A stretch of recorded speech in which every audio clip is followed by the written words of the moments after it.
Well, kia ora everybody. Welcome to the 1 Minute Mentor. My name is Will, and I guess you'll be getting to know me better if you're listening to this or watching this in the DigiCourse stuff or on YouTube or wherever you will find this. So we're about to head into an awesome podcast with a couple good friends of mine. I will introduce them in a second, but the intent here is for a group of people who haven't seen each other for a wee while, who have kind of different strings like the Marvel universe, to come back together, to have a bit of a catch up, to do a couple things together, to spend time, to have kōrero, to share ideas, to record, and all of the above.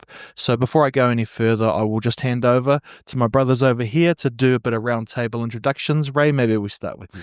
Yeah, kia ora koutou. My name's Ray Everest, and no Tokoroa Huw. Born and bred Tokoroa, and in the core field of education, really. But as we've established here, also massively focused on innovation and creating value out in the community with actual workable products. And so, look forward to really digging into this kōrero. Over to you. Morena, tēnā koutou, mihi ana kia koutou, ko Huw Jones tōku ingoa. Kia ora everyone, my name's Huw. No Ngāti Whakaue, Ngāti Pikia, Waikato Tainu me Ngāpui hoki, no Ngāti Hamo, Ngāti Tonga me Ngāti Wera o Kutupuna. So I'm Māori, I'm also Tongan, Samoan, and I have Celtic whakapapa. Like Ray, I've got the privilege of growing up in the timber town of Tokoroa. But in terms of my background, I've been an entrepreneur on and off for over 20 years and currently in education as well in the tertiary sector. Which is kind of at uni level, but more importantly, it's about opportunities for people that want to make an impact in the community and be part of that change for the future. So I get the awesome privilege of working with some pretty amazing tauira from all across the country. And we also have people from around the world coming to join us up in Auckland at Academy X. But, Awesome. I mean, the problem here is we've been chatting all morning. And that's beautiful, right? And part of it will be recorded today, but what I sense here is kind of like, I don't imagine our dads connecting all like this. Right. And so there's something happening, something changing, and I want to have a go at what's changing. What are we doing right now? Because we could just be three dudes in a room on microphones, but there's something else happening here. There's something that our kids can see in the future. There's something to the content world, to the education space, and also just to us catching up. What kind of energies, how do you describe what's happening in this time for us right now and for technology and for the world, Ray? I want to come back a wee bit. I think Huw brought it up, the privilege of growing up in Tokoroa around a major employer, when I only analyse this now, being technologically advanced in that time for what they were doing. We don't recognise that. It was just Dad's work, and they connected out at work and at the Cozy Club or whatever. But I think ultimately the lessons of Tokoroa that ground me are the lessons of curiosity and being a bit of a mischief bugger in terms of my own thinking and challenging systems and status quo that was facilitated by being out in the community as often as we could, because that was the time where you could just go out and go and play and figure out things and build rafts to go down Matarawa Stream and or you know what I mean? Like it was all that window of trial and error that really that I hold dear to me from Tokoroa. That's what I think. The reason the safe option was the mill, which I understand, because people wanted to provide for their whānau and things like that. Love it, and I loved what my father did for that and what many fathers did. I wasn't resigned to that sort of kaupapa of like, I'm just going to stay there and do what I do for 30 years. I've always just been like, let's go, let's have a go. And I think that's where the resonation, I guess, because Huw's talking about a word that I thought I'd never even heard of years ago, literally. 10 years ago, bro, I didn't know what entrepreneur meant. And here's someone out of Tokoroa talking about that for the last 20 years. So it's, I think to answer your question, there's the legacy of what our parents did is why we are here today. That's the way of honouring the mahi they did, so that we can hold these conversations, this kōrero today. Huw, what are thoughts you feel? Yeah, I want to add to that because I totally agree with what Ray's shared here as well. And the other privilege of growing up in Tokoroa was the opportunity to grow up with people from diverse backgrounds. Yes. So Tokoroa is a little cosmopolitan, had about 14,000 people growing up, I think, but it had a community based around the mill in the timber industry that came from all parts of the world.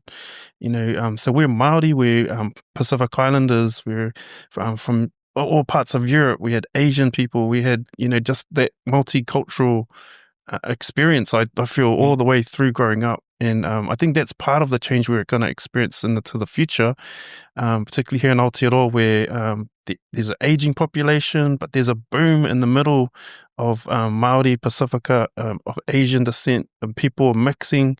And, that's when I introduced myself, coming from a very mixed background. I can't separate those things. I can never just walk into a room and be one of those things.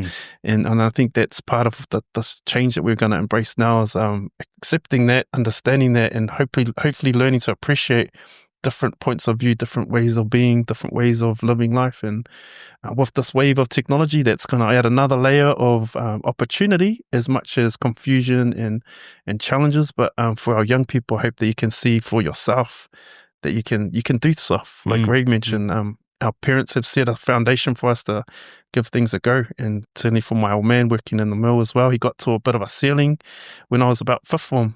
In the organisation he worked in. That's year 11, bro, we've got to say. Oh, that's right. Sorry, I'm sort of aging on myself. Yeah, that's right. Year 11.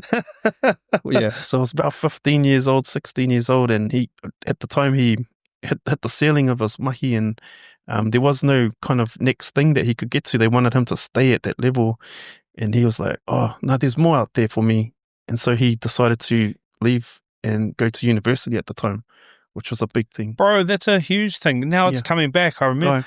Yeah. Bro, that's huge. Like, love my dad, but that was his status quo. Yep. It did what he needed to do, which is feed his whānau and look after his whānau and go to the club and do all that stuff. Yeah, that's right. Because, you think about that, bro, like, that is actually mega outrageous for the town that we grew up in. Yeah, something about it, bro, was maybe even just kind of going back, my grandfather, who come from Wales, kind of jumped off the waka and coming out of the wall, found his way with his brother up to Rotorua and never went back home. So him and his brother married sisters from Te Aroa. But I think it was part of that journey of my grandfather leaving another part of the world, coming here and then having a whānau. But I guess my dad growing up as one of over 9 children, they all had to fend for themselves at many stages, fight for their right to be in this whānau and move forward. So my old man kind of showed us at an early age that although he didn't finish school, there was something that he always wanted to do and challenge himself through education or trying things. So that was what he did when we were still fairly young. Just a thought that's come to mind. I think it might be fair to say our parents would want the best for us. 100%. I don't know, maybe it's a thought. Have you chatted with your folks about the mahi you do? What are their thoughts? I know my dad has been quite cagey, and I was too, to tell him what I was doing. Yeah. Because kind of that idea of safety is very kind of high priority for his generation. Yeah. This idea of not always going after what you want, providing first. But what I witnessed is the kind of downside of that is the suppression of your dream manifesting in other ways, womanizing, time at the pub, too much time at the pub, etc. And then some negative outcomes there. So there's something about, of course, you have to try something hard, and you have to kind of do what we're doing, explore, and also have the privilege, I guess, to do that, which many of our parents didn't. But, I guess going back to that point, I'm interested if you think that, because our parents would agree that they want better for us. Do you, and I think they think we could have had it better than them. Do you think that's possible for our kids? Because the world we're going into, prediction is, it's hard to predict. It's getting harder to predict every day. The question that probably stands out to me is, what is better? Yeah. What's better? So for me, I remember one season my dad was involved with our rugby team, ninth grade. Probably the best time of my life and relationship with my dad. I can't remember who the other I'm pretty sure it might have been Mr. Harper. But just having dad at one training at least a week and coming to most games and manipulating work to do that meant a lot. That was time. Yeah. And I think when we define what better is, if to give dad the benefit of the doubt, do I think he would have loved to have done that every year? Yes. Unequivocally, yes. I believe that's what he would have loved to have done. But his mahi didn't quite always have that flexibility to always do that. But then I come back to that, when I look at that and using my own example, I've reviewed the ascension past your parents. At what point did you ascend past what your parents did? And as soon as I got a university degree, technically I've ascended at 21. But I don't want that to be my ceiling because I've ascended past them already. Yeah. You know, I guess that's where I thank my mum, because she's such a bloody tough bugger. It taught me to push harder in that sense. So don't just stop at the ascension there. Versus who I've got friends whose parents are extremely successful and they've never ascended anywhere near past their parents. And that is a burden that they carry. Yeah. They like that issues of, am I entitled because my dad did really well or my mum did and I can't get past them? So when I define better, for me personally, I get to drop my kids at school, I get to pick them up from school, I get to go to any event with them they want, we can go on holiday, whenever we want. Those are the sorts of things that I look at that my parents couldn't do, and I think that is, to me, better. That's my assumption of, and my analysis of that word better. Because I don't want to look at money. Because I know plenty of people who've got plenty of money who are miserable buggers and their marriages are crap and shit like that. But me having a great marriage and being able to pick up my kids and drop them off is a key factor, you know? Yeah. Huw, what are your thoughts? Yeah, time's so incredibly important. I think that is part of the measure of perhaps what success is and what better is, and the quality of that time. Because it's one thing to be with your kids, but what kind of attention can you provide them, and support for whatever they're going through. And I think it's more for me, it's a hope that I can do that. I know my parents have always wanted the best for us, and they've done their best. So I've got no regrets of anything, or challenges that we had to face as a family or whānau, but we've dealt with what we've got. And so for our young people, I think, and particularly for our kids, still in a really early journey of being a dad, but I hope that we can be there for them when they need us most. And I think that's what will be, as our parents have always tried to do that for us as well. But yeah, that's sort of where I'm sort of feeling at the moment. But it's funny, because when you guys talk, I think of, you mentioned quality and time, and we say have some quality time, but we don't really take it seriously. When you're explaining quality time, it's very detailed. Yeah. It's about having that quality of time and understanding that. Well, the person, when you think about it, we've got lots of aspirations and dreams. Then you get cancer, then you have one aspiration and dream. Stay alive. And I think that focus is important.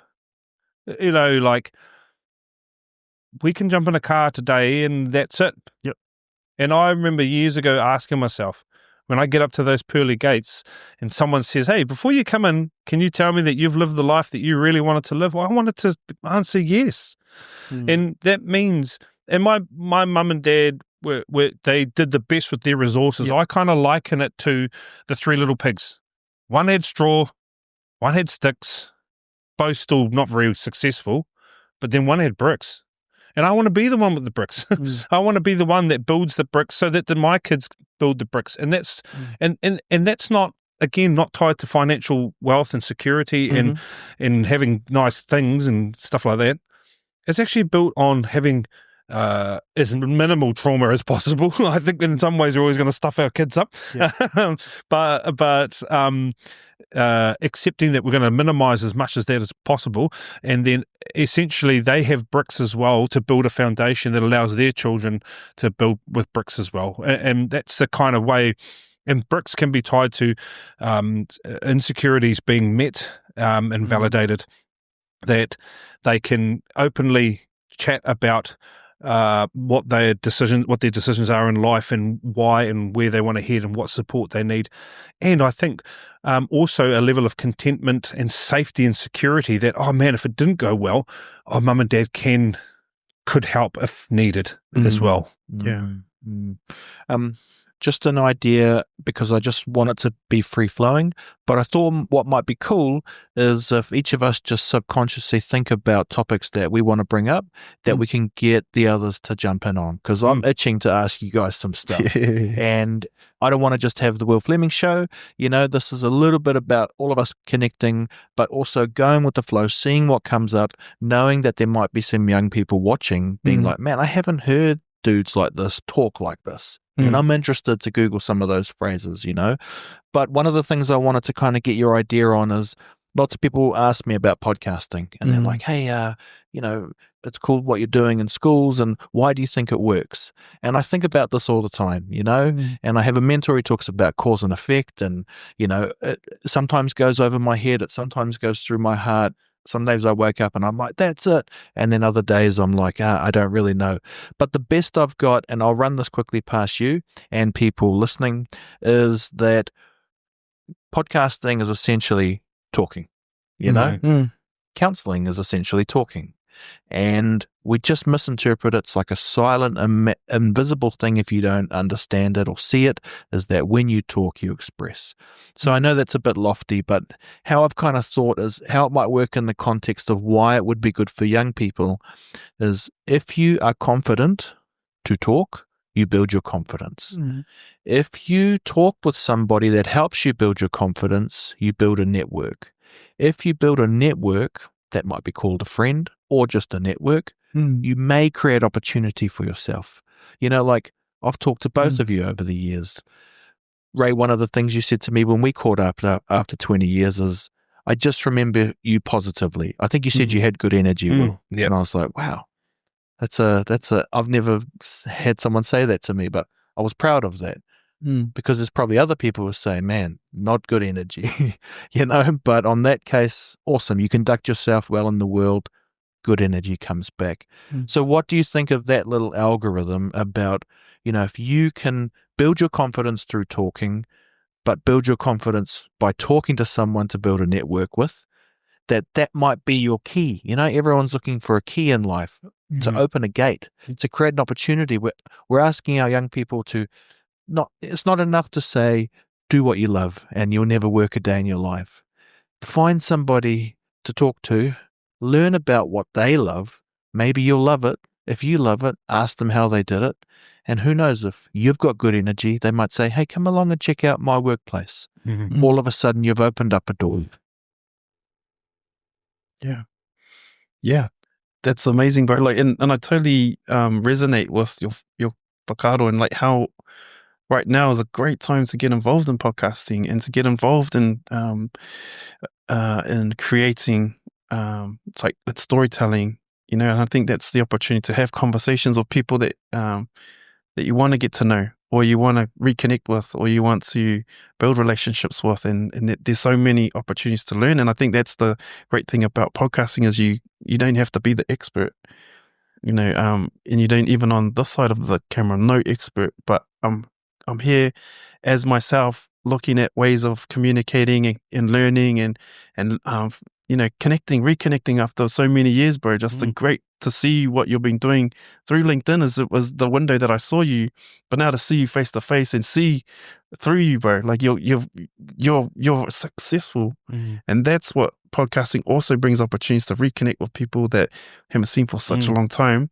And like you said, get great energy from the bro Will. Like I had the same experience through seeing you online.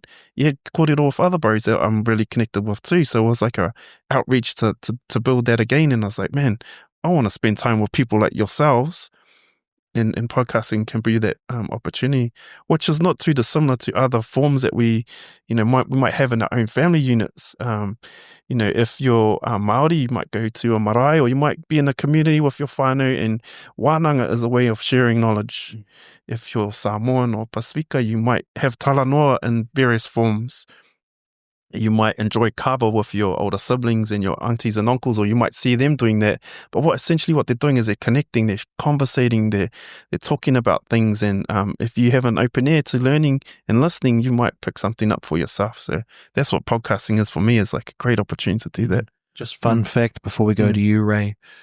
At the time I connected with Huw, I was building a podcast studio in a van. I just finished. Yeah, that was the what was that one called again, bro? That blow my mind. Yeah. He was the first person. I said, "Bro, come and do this thing in the back of my van." He's like, "What thing in the back of your van?" I was like, "Which is a weird proposition." That's right, bro. And I was like, "Meet me at Sylvia Park in the parking lot." That's a huge credit, man. He did it. And I still, every 6 months or so, I think about like sitting in the back of this van with the door open, and there was this dude walking past, and I just kept talking to Huw, and Huw kept talking to me, and the dude kept walking, and I was like, I wonder what he thought we were doing. And I think maybe he thought we were undercover SAS or, some type of weirdos. But look, it's a memory that sticks, and that came through us connecting on the internet. Yes. And through us, I guess, having a hierarchy-free zone, which is a podcast, to connect, because you don't need to bring anything to that apart from a willingness to have a conversation. 100%. And But I also think it's in our blood. Yeah. This is ancestrally what we did. Yeah. Decisions weren't made in silos. That's just not in our whakapapa. That is not who we are. Yeah. And success is not the culmination of one individual who's come out of Antarctica and built a giant tech company by themselves. So it's just not a thing. And the patterns I look for when researching great people, because Tony Robbins talks a lot about just modeling yourself off people, that's the quickest way to really ascend. The patterns I always find, bro, that they're not just themselves. There's this, Lex Friedman did a podcast with Elon Musk and the Neuralink team, and it's 8 hours. I sat down and watched majority of it in one go. Wow. Elon's very clearly not this person who's like, I'm the censor and that's it. That's not him. Richard Branson we spoke about earlier. It's always a combination of minds, of skill sets.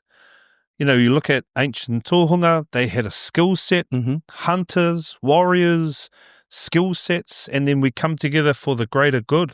So I've always thought, to me, well, podcasting is just what we've always done.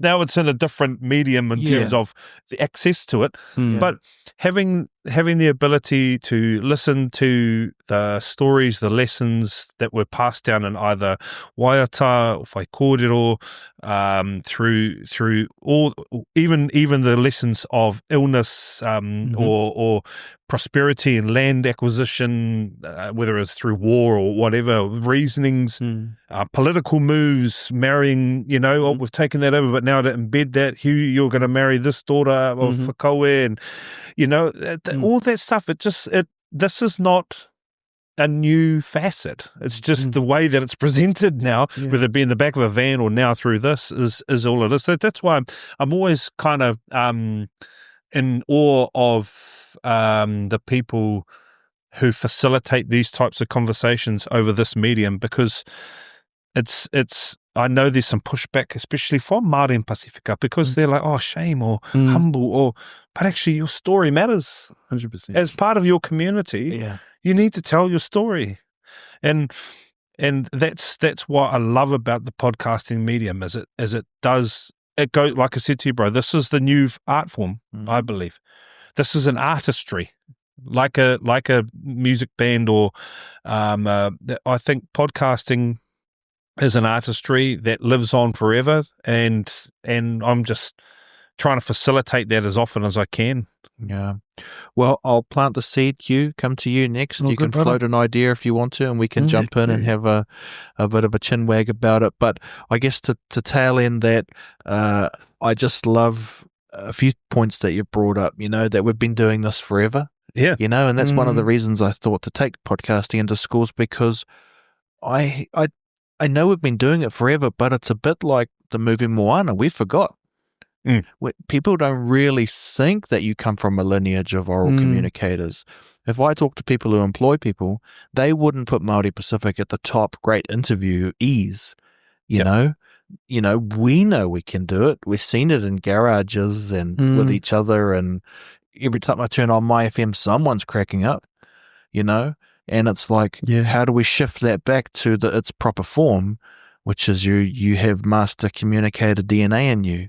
If you're a master communicator, you will never need counseling, because all counseling is to help you open up. You can already open up, and if you open up, you have the keys to everything, but it's locked in, and that's a shame, and that's showing in statistics. I think Ruben Wiki said it when I did a podcast with him. Sorry for the name drop; it was a great moment, but he said he couldn't tell anyone what he was going through.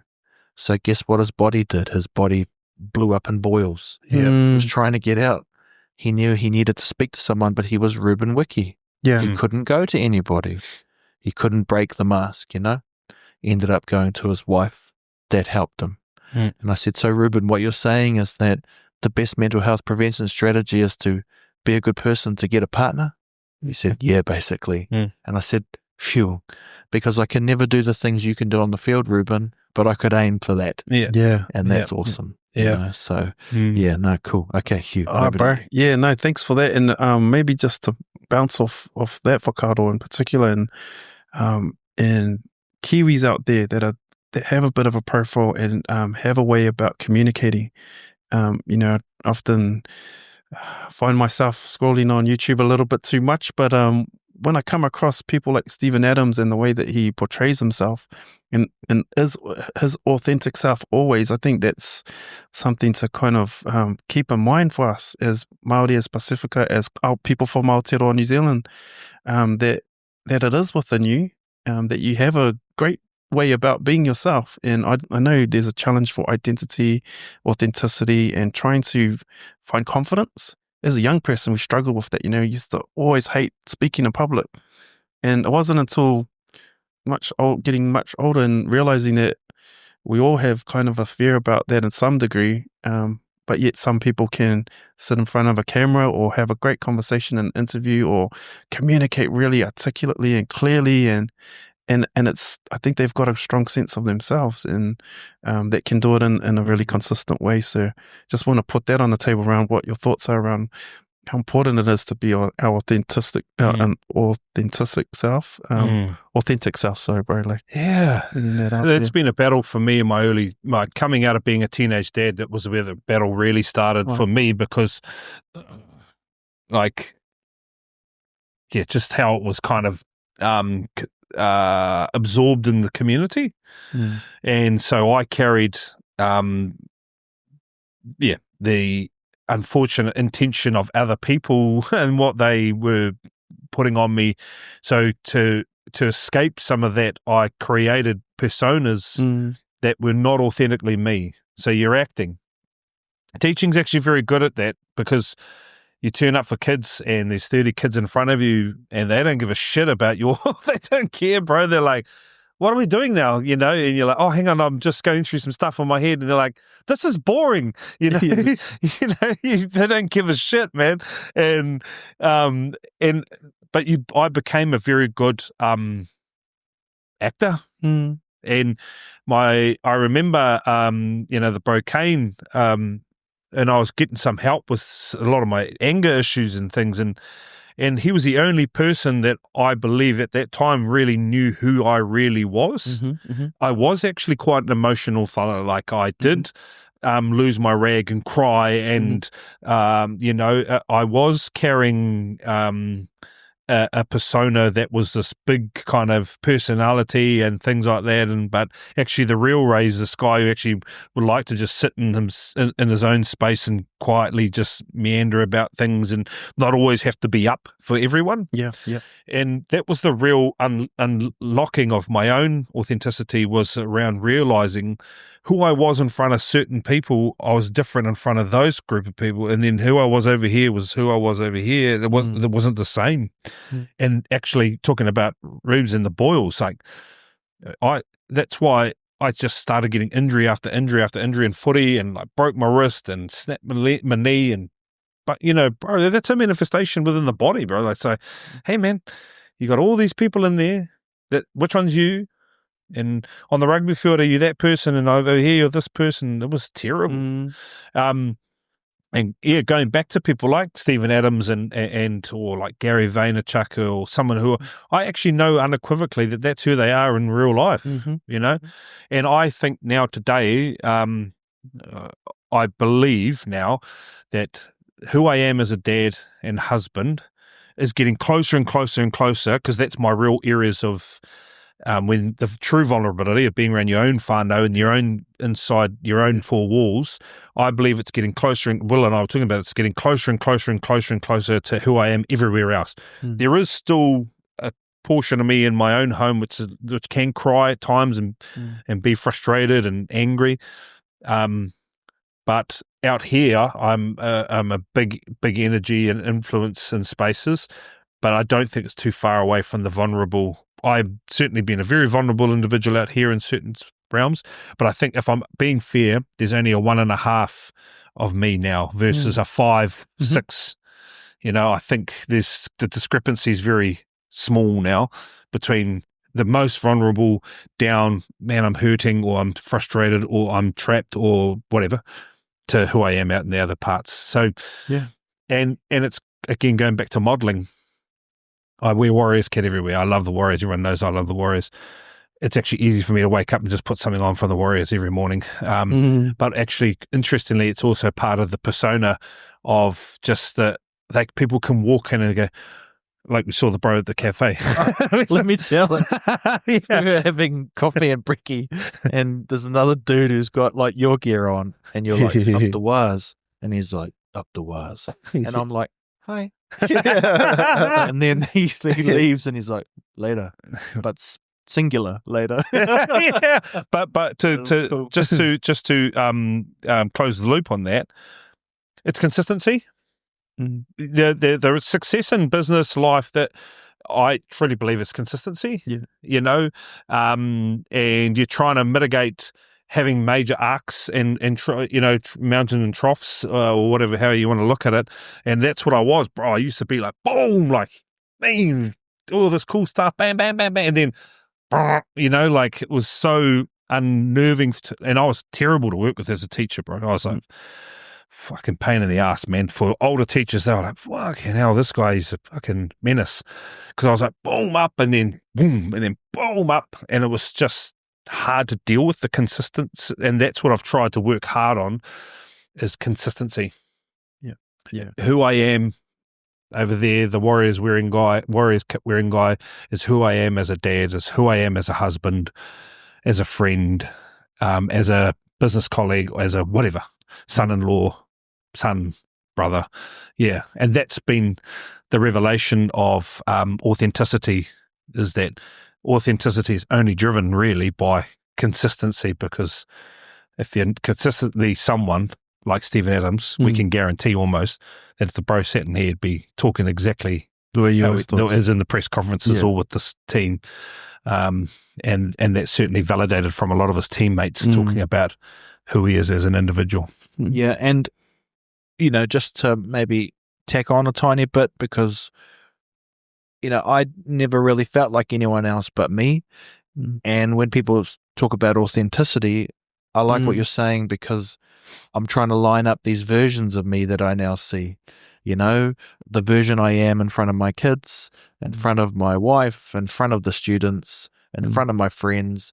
They're all me, but now it would be the best if they were just one me. And that would be the easiest too. You would not have to have so many hats. And we've all seen it in action, bro. Remember you're like, I won't name them, but the Tokoroa growing up with a couple of Samoan friends. bro, they're like loud as in class and mischief on the field. Then you go to their house and to look like, bro, and like, hey, where's the loud guy? You know, like, because you get pulled into line, bro. You get your ass kicked, you know. And it was so that's a good example which we can all relate to. Is like you've got those loud Pacifica mates and Tongan Samoan, like, you know, like all that, and then go home, you know, they're completely different person. And not saying one or other is better, but it's just, that's a reminder of the archetype that you can build for yourself to build on the whatever scenario you're fitting in. And that's why I love the acknowledgement of all whakapapa, Celtic, Tongan, you know, Māori, all that. Because actually, I can't walk in and be like, "Oh, hang on, let me just break that part off." No, I don't need that part over there. And believe that we're being authentic, because that's actually the real challenge: is carrying warts and all who we are into any scenario. Absolutely. And Ray, before I come over to you for, I guess, an idea you'd like to seed for us to kōrero about, just on that point of authenticity, I think it's lately tied into this idea of your why. And Ray, I think I've told you in the past, I was not a fan of the why. I didn't really get it. I don't know why people say it. It's like, I do what I do because I do it type thing. But I did read a book and it talked about the why. It gave a great 7-step process to find your why, which is to basically assume that your first answer to what's your why is kind of surface level. It's the mask of the mask of the mask, and you've got to go back and back and back. And when I did mine, it essentially came to that I really valued the feeling of safety when I was growing up. And if I'm not in that environment now, I'm worried about that. And so it explained to me why I create these spaces. It's not just a podcast. It's to feel safe that we can open up. And that was a nice resolution or revelation for me, because I had to add to that to say, if I can't be in it, I'll build it myself. I'll go build that place. I'll take my space into your school and I'll create your podcast studio with no mics and cameras. I'll just make you a virtual pretend one, but it would even work to that level. And it's been really cool to roll with that. It's helping me to be authentic, you know, and now I've got to live those words. You know, I was telling you over breakfast that I can sometimes give too much of my energy outside, and then I come home and I don't have to be that person for my kids because they love me anyway. But it would be awesome if I could do that for them too. Just be the gangster everywhere. You know what I mean? The good gangster. What's your thoughts on, I guess, conversations? Now let's run down the entrepreneurship. I think, you know, we grew up in Tokoroa, small town, you know. Bro, was it Anthony Wong? That's it. Wong. That's what I was trying to tell. That's it. But, you know, we grew up in a town where, and I've seen it going into other spaces like kōrero and things where the perceived thing is that there's not opportunity like that, and that's perceived. I don't believe, and I've mentioned this before, I don't remember growing up knowing anyone who owned their own business. Or like we knew the doctor was Mr. Wiles, but we didn't know him personally. We didn't know a lawyer. I knew, you know, like, you know, those careers that are revered. But in that entrepreneur space, bro, like, talk about inception. Like, okay, this is a viable option. Because you spoke about like coming out of uni, and then just some of those key lessons. Because a lot of our whānau, our tauira, they're like, how do we start? You know, oh wait, but what happens if it fails? So it's a mindset. Bro, I'd love to just run down that alleyway. Massive, I'd love to just jump in here, because on the way here, as I was thinking about what else could we talk about, and this coming up as one of those important topics for me. There is a mindset to it, and oftentimes you go to uni and they might tell you that, oh, it's all about this thing that you think about, but in experience, there's a spirit about it. And I think growing up in a small town like Tokoroa, there's a spirit about the town which is about people from outside of Tokoroa coming together in many ways, people from within Tokoroa embracing these new people, and then figuring out things together. And like you said, we didn't necessarily know anybody that had a business. The term entrepreneurship didn't even exist in our world. Growing up, there we didn't know about that. Inception for me came about through uni and through my old man, as I mentioned earlier, that he had us selling in his mahi. And because of his sort of education, he knew that he could challenge himself more. Like he kind of dropped out of school when he was about 14. And from 14 to, he was almost 50 when he went to uni. He had tried many, many things and started from the bottom in the mill and worked his way all the way to site manager. But through that journey, he, getting told, "Oh, we want you to stay where you are. You're doing a good job. Just carry on," and then you can see, oh, well, is this our lot for our whānau? Is this what we have to contend with? This is our lot. I'm the eldest of three, and we have a big whānau in terms of our cousins and aunties and uncles, but my parents were probably just looking at it like, oh, is this it? Are we just going to have what we have? But Dad was like, nah, there's something else out there. He wanted to challenge himself. So Inception came about him going to uni 2 years before me. So when I started, he was kind of driving from Tokoroa to Hamilton. So I got to jump in the car with him and we're going to go to uni together. And I think I've shared with you in the past about the story, but it was through those moments with those kōrero about him trying something new. So he studied law and management, which we didn't know any lawyers either, bro. Like, to your point, didn't know anyone doing these things. And yet he's trying to do this for himself primarily. And this because Huw and I were getting in trouble too. Can we just clarify that? That's why we didn't know lawyers. We didn't need them. Yeah, good point, bro. Good point. And Inception came about at the time. So we were at uni together and we would have coffee chats in between our classes, and he would share with me these outrageous ideas at the time, ones that would defy physics and possibility even, such as finding ways to come up with your own portable energy creator that you could just plug into your house, right? So free energy, that kind of stuff, conspiracy. But he had these ideas and he would just openly share them. So I got inspired by sharing things, ideas that we wouldn't otherwise encounter. But one idea that he did have was around automated parking technology. And that's the first sort of introduction to the entrepreneurial world we got. And what happened is he went to a couple of friends and whānau that he thought could help him because he wasn't an engineer, didn't have a background in mechatronics or anything like that. But he did know about managing people and bringing people together. So what he did is he got people to his mates that had engineering backgrounds to kind of look at how could we build this technology around stacking cars. So the idea was a automated parking stacker. So instead of driving around finding a car park in a concrete building, you'd use a machine, a garage to park your car for you, all automated. So growing up in Tokoroa, we didn't really have a parking problem at all. So that had come from somewhere else. So those sort of like things had been bubbling under the surface, ideas, inspiration, connection, leadership, people, skill set, knowing that people have various ways of adding value.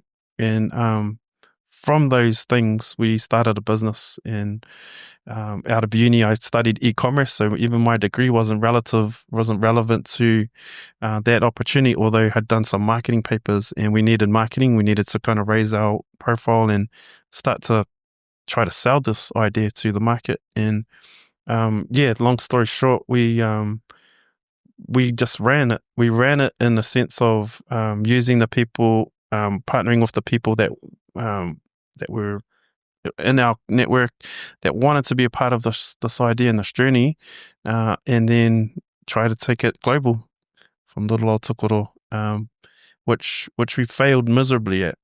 So we tried our best. We did pretty good for the first 3 years, and then all these other elements and issues popped up, such as where should the business be going, and other people have different ideas about that, and we fundamentally imploded, bro. So we failed dramatically in many ways, but we held on. We held on to keep trying because there was a bigger purpose underlying it all. I think the purpose sort of stems from a bit of belonging and a bit of self-worth and community and whānau, trying to contribute to a bigger community such as our own.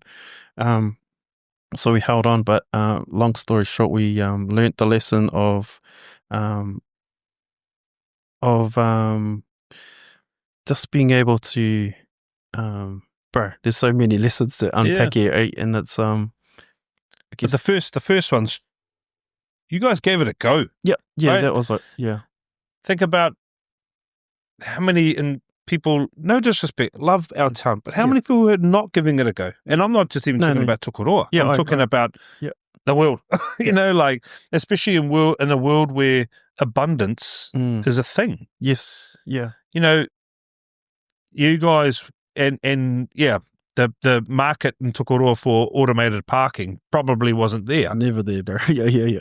But then if you think through that now, even me, my mind's whirring, and you're like, okay, cool. What if I went and found 10 high net worth individuals that are building properties in Mount Maunganui, Whangamata, and they want certain stackers to, build on top of their properties or things like that. They've got property over here, there, and then all of a sudden, you've got a market that completely changes the thing, but we don't know that and understand that until we get into the market. Right. Yeah. Or boat parking at all these ramps. Yeah, that's correct. For your trailers. Correct. Take up all the parking spots. Looking at when you look at that, bro, like I think through that's the thing, bro. I love the lesson is you got to start. Yeah. That's the first lesson, I think. And you talked about the other factors. We're talking about network. Your dad was like, okay, cool. I bring this skill set, but I need this skill set and this skill set. And we've talked about this morning, right? You don't need to do everything. At the start, I think of in any sort of startup, and the fashionable thing today is lean. You've got Henry Ford, who built major wealth with literally thousands and thousands and thousands of employees. Then we have 5 people who own Instagram and they sell for $20 billion. So there's a $20 billion business built out of 5 people, and there's billions and billions of wealth built by Henry Ford with thousands and thousands of people. So that number's certainly, and I think we're not far away from one person building $1 billion companies just by themselves. I think that's certainly we're on the precipice of that. But your dad and yourself and that, there's a whole range there. First, it's the travel to and from. Yeah. The kōrero. Because let's circle back. What did I say about my dad? Would he have unequivocally given up opportunity? Given the opportunity to? Would he have? Yeah. 100%. I know he would have. Sitting there listening to someone saying, "Bro, we can actually get our own power sources and do that." Well, actually, conceptually now, that's not far away, right? Yeah. Like, look at nuclear energy in terms of where that's heading. That's coming. 100%. Bro, yeah. They're just trying to shrink it to Iron Man size now. Yeah. I know it. That sort of stuff. And there's a few lessons that I listen there. You got a dream? You got a dream, man. Dream. Like, find people that I go, bro, come on, bro. Yeah. What are you drinking there, brother? Yeah. You got to be around those people. And actually, I actively look for people like that because I love it. I feel like I'm on the right track a little bit. They're like, nah, I don't think that'll work, bro.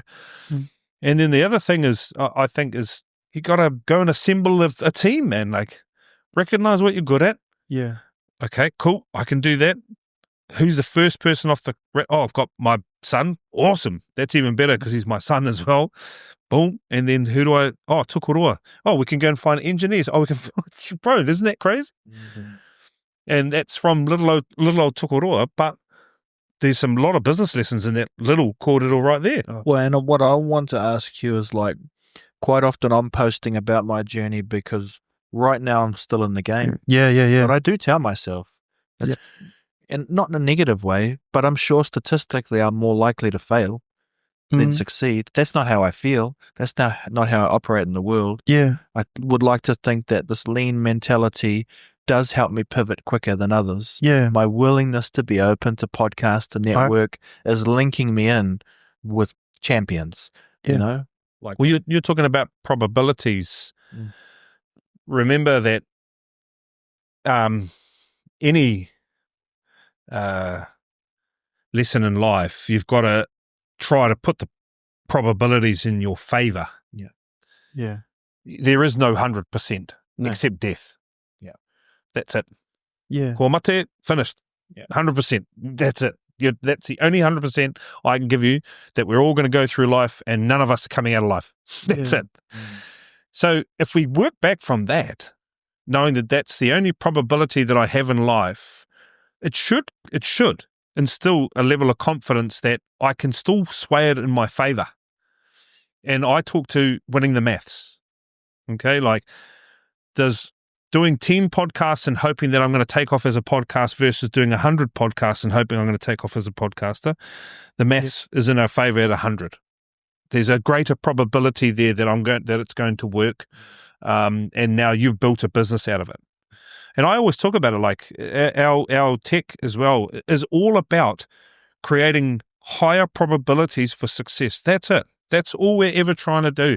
And creating higher probabilities means that you've got skill sets around you to meet the need of what the business is requiring or asking of you. And if you can't meet that need, your probability goes down.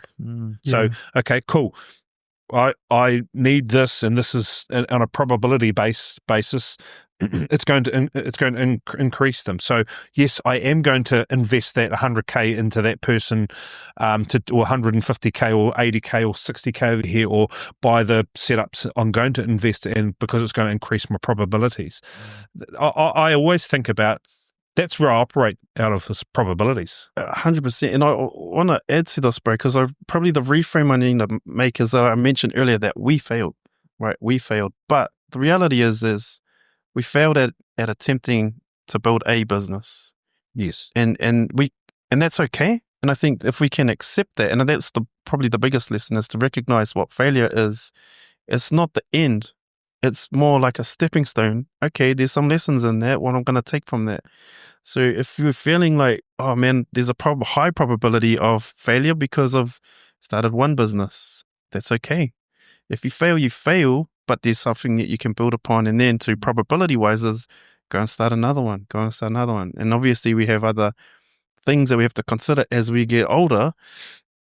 But if you have that spirit about it, and I think that's the other thing I've recognized, it's not just about how I think about something, it's how I feel, how there's so many things outside of my control, the uncertainty of whether we're going to be successful doesn't necessarily have to be the gate that says, don't come here. It's, wow, like we started, what have I learned? Can I apply something different in the next iteration or the next idea? Do I need to find better partners? That was the other lesson. Like, you love our fun, you love our friends, but you got to be really careful about the people that you bring into the waka. Yeah. From the beginning, like even as a son, like maybe that wasn't his best opportunity to bring the right. That's all he had at the time. But that's something to recognize as, what you want to create, what you want to start. You don't have to do it alone, but if you bring someone in, like just spend some time with them first, understand who they are in different places.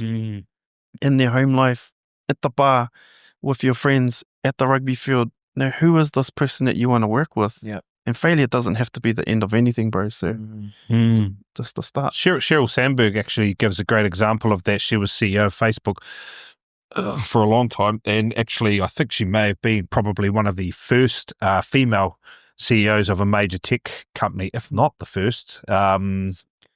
She talked about the fact that her and Zuckerberg literally had dinner for a year before that became a thing. And when we talk to, the right people on the bus or on the waka, and then being in the right seat on the waka well, the consideration of, and what Will and I were talking about, the consideration of time as well as time under tension is the key in how people respond. Scale. So opening a business provides probabilities of success. Then it starts to work. And then you're like, okay, cool. So if I scale, which is by 100%, which is if I've got one, I go to 2. What can I mitigate to increase probability of success? Well, we chose geographic probability. So I've got one here, and just down the road, I've got another center. Cool, actually, because I can still go and see those people. And then we've grown to 5, 6 now, all within kind of kui of each other. And we've kept those probabilities in our favor because we've got a CEO now, Ashley, and she can get around every center every day and still connect with people. We know and can control what the product looks like within Papamoa. We will certainly leave Papamoa at some point. but we've kept all the probabilities of success in our favor by geographically placing ourselves into positions that still allow us to keep in touch with what's going on within the business. And that's one way we've mitigated personnel issues, because if I've got one in Papamoa and then one in Matamata, I've actually got to drive to deal with the personnel versus, it's just down here. Yep. Then we use technology, WhatsApp, email, all those, there's all those things now in our favor that even back then you guys didn't have. And it costs probably 20 cents to send a text message, right? Like those are those things. Those are the $1.98 per minute. But Huw, would you loop back around? Is that something that sits in your consciousness, and I guess to follow up to that, because you've been vulnerable to share, I think many podcasts like this talking about entrepreneurship, mentorship, business might favor talking about the win. Yeah. But I think it's so interesting because you will share that valuable insight, but it can't have been easy. And I guess that's what I want to know. Like, the likelihood of it not working, what will I feel? Am I tied to that? What do I need to protect myself from? How do I tell myself it's okay to fail when no one around me thinks like that? No one really says it's okay to fail. It's not our consciousness publicly, And it's a good point. I want to know your thoughts on that. Well, how I've come to reconcile with this whole experience and be open to sharing and being okay with it is that I've, growing up in Tokoroa, there's so many things for us to do outside of school, but church was one of those things for us growing up in our whānau that we didn't necessarily follow our parents. And my mum came from a Catholic upbringing and my dad wasn't really religious, but half of his whānau were in the Mormon church and Mormon faith, and we had kind of gone to Mormon church a lot growing up, which I think for me now, reconciling back, is faith has helped a lot in this. So no, this is not about choosing or one over the other. It's about whatever your belief system is and how you can use your belief system to deal with these things. So that's kind of like putting something that has happened to me outside of me, knowing that it's okay. And that's from my own belief system now that I've built a stronger faith to have. And I give a lot of credit to my wife and her family. I give a lot of credit to my parents and giving us a vast experience of different belief systems and opportunities to see the world. And also having that opportunity to travel has helped a lot. Just recently we came back from Fiji with the kids, and Fiji's amazing, the first time we've ever been, but what was most amazing about it was how humbling it is to see in the villages what they're doing on the daily and how happy they are, how connected they are to one another. And we got to spend Palm Sunday with a family at a local church in the village, which is incredible for our 3-year-old twins. We came in as foreigners, as strangers, and they welcomed us open arms, and the kids got an opportunity to participate with these group of 30 young people in the village in Fiji, and it was humbling to be part of that. And why I'm saying it like this is that from my faith to entrepreneurship, there's a strong link in that spirit again, that things happen for reasons, and it's hard to understand them sometimes. Yet as my experience has grown, it's okay to let that be. But yes, circling back, that spirit still is a fire inside me. And I'm just biting at the bit. When my kid's a little bit older, we're going to get out there and do, maybe my son might come in there, we'll see. But there's so many opportunities, ideas that I'd love to give a go again. And it's only a matter of time before we do. 100%. Yeah. Isn't it interesting? Because the faith of success and the crossover of trying to stay humble while having an absolute belief in your product or your value to the market, or the ability to build great experiences and great environments and great situations for your people to win. It is a balance, because I don't want, not to be fair, I'm not if you don't have my phone number, I don't really care about your opinion. If I'm being completely honest, that's a part of me you've got to steel up in yourself a wee bit. But the faith and the spirit tied to a greater belief that it's going to work, it has to exist in you. Yeah. Because all great entrepreneurs believed in a world that was different. Yeah. That didn't exist. Yeah.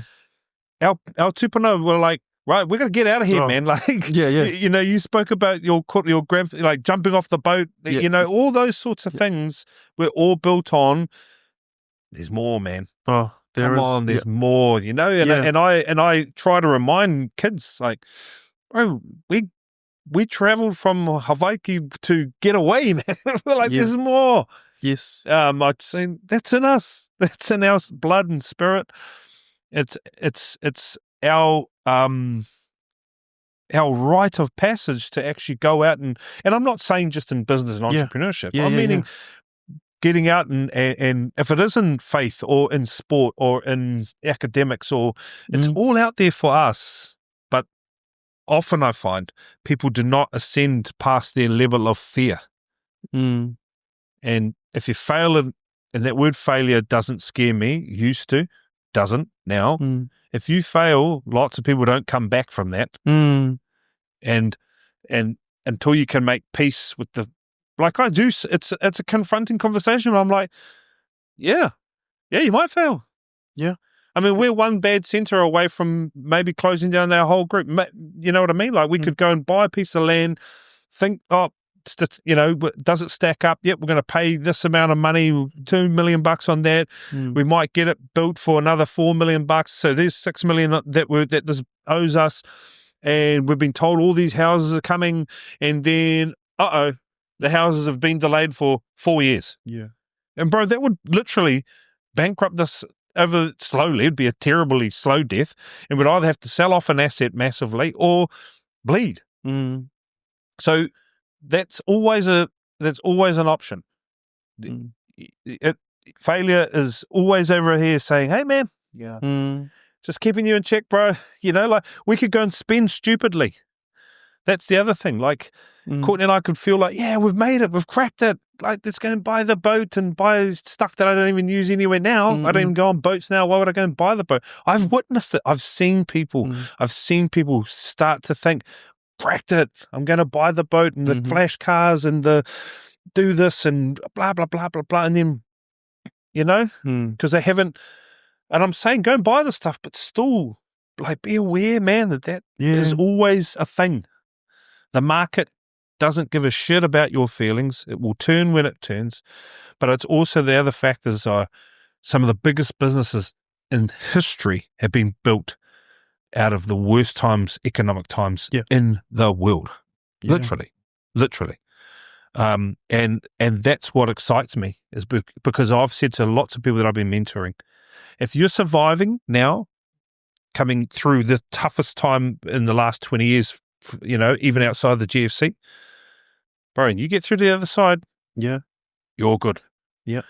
You're carrying lessons. If you've got cash flow still, and you've got pipelined work, bro, you're good. But it's been trying to keep people in that, keep that spirit, that fire burning. Yeah. Just on the concept of failure, Huw, if you could kind of go back and have your head now, would you identify little things? And like, I guess what I'm saying is not heading towards a big failure, look for little failures so you don't get to big failure. Is that one way that we could be navigating the world? Because like ultimately, I'd like to believe that's true. Yeah. Look for little failures or feedback from people or identifying issues now and being a bit brave when you need to be. Maybe that's not telling everyone what you're thinking, just shutting up for a minute or getting out of the way of something or just being in that mindset. And if I think about failure that way, I think that's awesome because that's going to make my business better. Right. Yeah. Because I used to think if you criticize me or tell me what's not working, I'll be really hurt.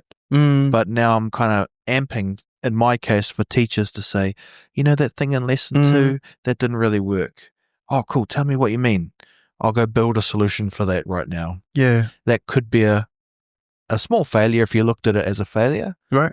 So I don't have to get to big failure. Is that making sense? It does.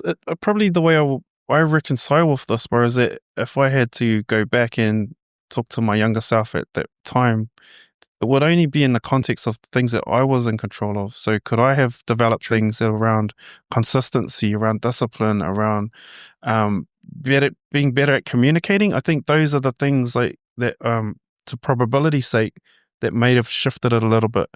I can't talk for anyone else and anyone else's contribution to it, because that's their journey and their contribution. But even for my old man, we couldn't have discussions till the cows come home around things we could have done differently. But if I sit down with him today, he'd probably be like, "No, I wouldn't change a day, because it's what we're at." But to failure's point, what could I have done differently? With what I know now, I would have been a whole lot more disciplined, a whole lot more consistent, a whole lot more open to checking myself with the feedback. Like, to your point, it's hard to take feedback, especially as a young person at the time of when we were like 21 years old, thought that the world was my oyster. Yeah. A bit more overconfidence than necessary. And that's something else, is about being way more humble at the time, not thinking that I have answers when I definitely had no experience. So it would have been around that. Yeah, isn't it the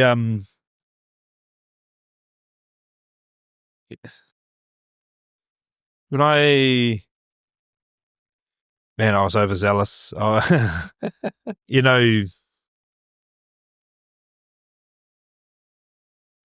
just come from a situation where I just knew that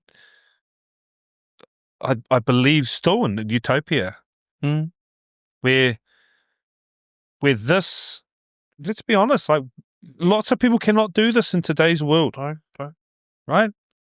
Because you have to stay in your tribe and I have to stay in my tribe and you have to stay in your tribe, where actually this is the value where we all put our cards into the middle and we say, okay, wicked, like, far out, can I borrow that card now of experience? Can I, oh, you're talking about consistency. Yeah, I will trade that for, you can have my discipline. Because competitiveness, and you need competitive tension.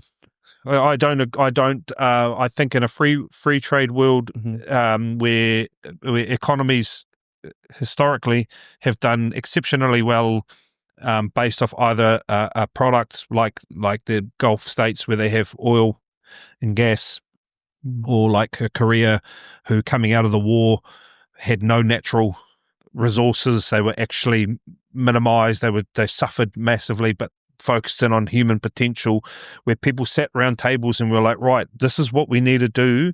What do we offer? What do we currently have? That's what he's talking to. What are we in control of right now that we can influence? And those are the kōrero that a lot of us tū whakamātu share and sit down and say, but we just don't facilitate enough of this scenario to actually say, what would my older self say to my younger self? Does that hurt if I say that out loud? I was overzealous. I was a bloody, and I was inconsistent, and I was up and down, did great things, did shit things, great things, shit things. And that actually used to hurt me a lot to say that, because I think of all the people I let down. But today, if we could sit around and share those cards on the table and say, you trade this one for this one, I think we're going to be far better off. This country is the best country in the world. We can reach out across this country and go do whatever we want and trial it in so many ways. And there's so many Kiwis that would be like, yeah, man, I'll give it a go. Yeah, I'll try. Yeah, I'll fly up to Auckland and do, I'll do this. Do you know what I mean? This is the beauty of this country, man. I've lived in other countries. That shit ain't a thing, bro. We just come back from the States. Bro, I don't like people just walking past you, not even, here's this guy walking around in the middle of almost winter in shorts and jandals. Wouldn't you stop and go, hey, bro, like, are you cold? You all right, brother? You know what I mean? That actually is quite confronting for me. Yeah. That doesn't happen here, man. Like, I go to small towns and go and talk to people and sit down at a coffee shop and talk to the owner or the lady at the front and, hey, what do you recommend? Oh, the mince on toast, cool. Oh, yep, cool, I'll have that and blah, blah. Oh, tell your chef. It's just all that stuff. We can do that here.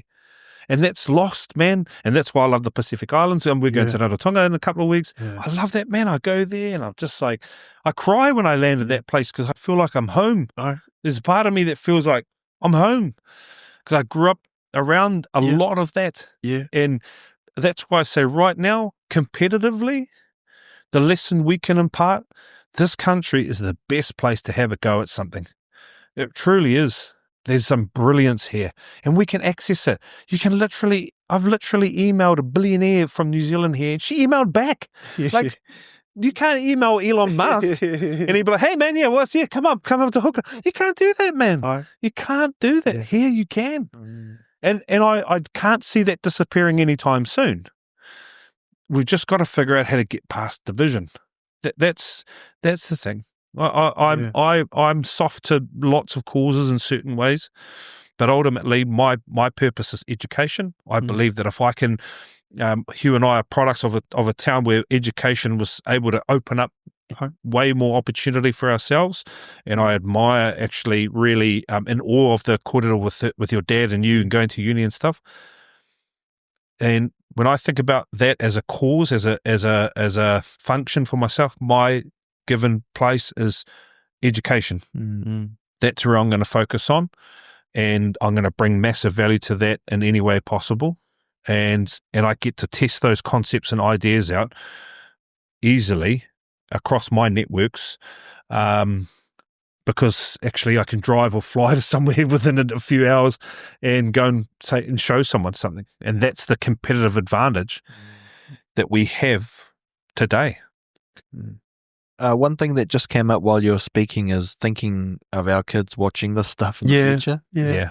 And the other thing I thought about, Huw, is that, if you didn't say that story of you and your dad, that might not exist anywhere in the future. And that might be forgotten. And that might not be hard to believe because stuff's forgotten all the time in our families. And it's a real problem because, we talked about the oral traditions, and that's great as long as people are talking. If they're not talking and they're dying and forgetting, it's gone. Other cultures have. Well, there were songs. Our people wrote songs. Yes. Right? None of us, you written this? I haven't written a song. I haven't written a Mō or anything. No. Not yet. And it just got me thinking about, I often ask myself, do I record enough for my kids directly to them? It's about them. My body of work, the 400 podcasts, some are out there, some are not. They have access in my PIN numbers and stuff too, so they can get into it. And I just imagine they'll go in one day when they're older, maybe our age. Hopefully I'll still be around, whatever the math is. But the idea is that they would have an insight. But maybe it would be good just to go around the table and just to give, maybe not too specific, because this is not content for every single person out there, but, for your kids, just to maybe give them an insight on things that we might not always talk about. Like, for example, I remember calling my dad to tell him that he was going to be a grandfather. And I was quite proud for that moment. I was probably way too young, 24, which is not too old or too young. It's just in this world, it's probably normal. But when I look back, I was quite young, I didn't have my career sorted. I'm still naive, but I was way more naive. And I called him and I said, hey, Dad, you going to be a grandfather? And he was like, in his old, Palangi way, he said, well, I'll be buggered. Here's your mother. That's the phone on, And she's like, oh, yeah, no, he's really proud. But that's not what came out.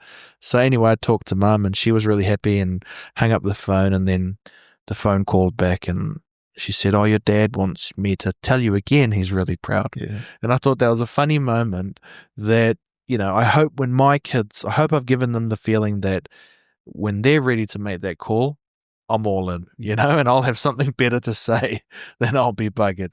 But I guess when I'm talking like this, what conjures in your mind, you know, about something that just to leave those breadcrumbs, those little stories that sometimes don't belong anywhere. I mean, Ray, I believe you've journaled everything. Yeah. So we're not covering any new ground here, but anything that comes to mind?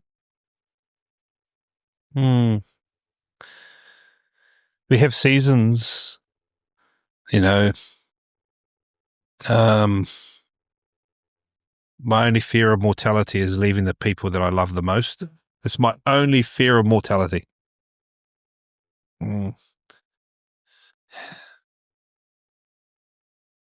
I want to know that, because my father wasn't my hero. I don't know why that, I get a bit emotional. I don't know why that stands out to me, that they can look up and say, Dad really gave it his best shot. You know, let's go back to the pearly gates kōrero. Because I think, bro, like, what is life? Everything needs to center back to your whānau. Right. Hey, I don't. It's a hard question, bro, because I have made lots of mistakes. You know, like you're talking about 24. Like I was 16, and that wasn't a great experience being a dad. You know, I've had 2 goes at it now. But I think for me personally, I just want my girls to know that they are loved, that I am proud of them, and that they can do and be whoever they want to be in life. I think that will be a great success for me, just because, and I mean authentically. That's where the kōrero circles back. Like authentically be who they want to be. You know, we went to Stanford University in San Fran, and we drove past Steve Jobs' house he grew up in. Drove past, and I took a live video, and there's signs saying, "Do not film, do not take photo." But I had to film it, and because I look up to Steve Jobs in a lot of ways, not because of what he did with Apple, but he was authentically who he was, and he evolved. There's young Steve Jobs who's obnoxious and terrible and booted out of his own company, then comes back and actually shows some high level of evolving personality and characteristics. Still a control freak and still highly strung and control end to end. But the legacy that I'm talking to there is that I'm pretty sure his kids, just like I'd love my kids to also realize that Dad, man, he grew as well. He wasn't, because I just love my dad. I just didn't see, like talking here, we're talking same town, same town, same job, same mill. One dad decided, I've reached my ceiling, and one dad didn't. And not saying anyone's better or different, but I just hope that my babies see that I never reached a ceiling until the only probable thing in the world, it's just my death meets us. So yeah, it's a good question, bro, but a little bit confronting, I guess, in me, because I do get emotional about, it's my greatest job in the world is being a husband and a dad. So that's why I get emotional about it. Listen, I think one of the things I've learned over many years of podcasting is you getting emotional, and you're not a blubbering mess, right? No. But we would even be okay with that. And remember, that's what the world will never be remembered for, you know? Like, we will never see you cry on camera. Yeah. Well, not to the extent that you probably need to sometimes, but I even think that stuff is important for them to see this in the future and just to witness that, because there's mannerisms that are lost. You know, I mean, I think about my mum. It's 3 years since she passed the other day, and like, there's mannerisms that are different to the memories we have. You know, it's how they laugh. It's how you looked away when you were just thinking and trying to hold it back. That will matter to them. You know, and that's cool. Yeah, it's cool that those moments can be stored and preserved. Yeah, because, you know, like, there is this risk we run that we call it our authentic selves, but, you know, it is still a version of us. Yeah. And the beautiful thing about your family and your memories is that, you know, like it or not, our kids get to see the whole circle of us. Yeah. You know, the good and guy, bad. the Yeah. dickhead, the confident guy, the scared one, hearing the private chats with mum about the power bill coming up, all those things. And I just think that's a future worth aiming for where that wouldn't be forgotten. You know? That's interesting. What about Huw? Over to you. Yeah, bro.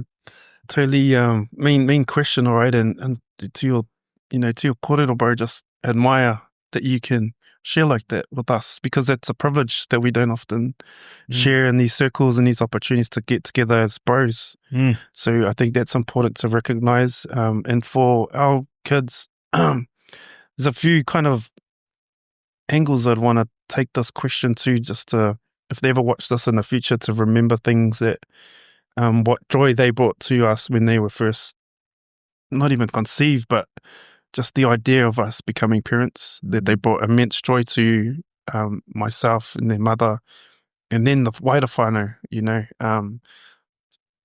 so that feeling is something that I want them to recognize, that that's them forever, not just in that one moment, and that the hero, to me, my dad was a bit of a hero growing up, but even within heroes, we recognize, if you kind of take a step back sometimes, is the flaws that they have, the imperfectness about them. So my dad, to his credit, he's an awesome dad. He's an amazing man, super generous with who he is. But yeah, he's not perfect, and he would be the first to admit that. So I hope my son and my daughter recognize that your dad is not perfect nor a hero, but that your grandparents, and this is something I recognized late in life from my grandfather. He passed away when he was 95. And it wasn't until that time when we all got together that I actually recognized that it wasn't actually our parents that was the biggest influence on us. It was our grandparents. And I know that's a privilege in and of itself too, but my grandfather, we would spend a lot of time growing up with them, and he would just kōrero with us, telling us about old stories from the time he was living in Wales as a young boy in the war, got blown up with his mate. Pretty traumatic and big stories to share. And we were only young, but wasn't until the moment when he had passed that I recognized all my cousins, we all grew up like that. It wasn't even our parents. Our parents were trying to do the best they could with what they had, trying to be the best parents. And I think that's kind of what's going to happen with our kids a bit. The relationships they have with their grandparents, those are the things that I hope will mean the most to them over the long run. Because we're going to try our best. We're going to get a whole lot of stuff wrong, and definitely not by intentional reasons, but I hope that they recognize the love that they have from their whānau, from their grandparents, and all the sacrifices they made to enable us to be able to do what we do. Yeah. That's all part of it. It's intergenerational. It's it's their opportunity when they have kids, if they ever get the privilege to do that they can also be part of that journey and sharing of that. And hopefully as a grandparent in the future that I can do that for their kids, and the cycle goes on. So it's about that to me. Yeah. Well, like every good podcast, there's a ebb and a flow, and a beginning and a middle, and it feels kind of like our end, even though I said to myself, I'm going to see how long I can get these guys in the room. But I guess what today represented for me is just a really cool touch point in my life, where I'm trying something that's a bit different, something that sometimes feel like a solo journey, but also something that pushes you to do interesting things, to reconnect with people. And I buzzed out when I realized you guys knew each other, and I was like, wow, what's happening here? And I try not to get too lost in it, just go with the flow. But the fact that we could kind of reconnect and connect in and have this as a bit of a touch point in all of our lives. And who knows, Huw, I think our last podcast was like 5 years ago, or maybe longer than that. Yeah. And, the world's shifted since then, and in another 5 years it will again. Yeah. And so maybe that's one of the goals, that every few years we come together, and at least until Ray owns the Warriors. That's That's a good day for everyone. We'll pop a bottle of something for that. But I guess, guys, thank you for being open to this. It's a very special moment. I feel like we've all kind of put a little bit out there, and like you acknowledged, Ray, we can take a little bit of that and offer a bit of this, and I really like that recipe. And also Huw, you know, just you taking us on that journey as well. So I don't really have the right way to finish it except just to say thanks, gentlemen. That was really cool. Thank you, Yeah, brother. appreciate it, brother. Yeah. Thank Awesome. you. Sweet. Hey, bro. Yeah, shot, brother. Brother, awesome, bro. Yeah, all good. All good.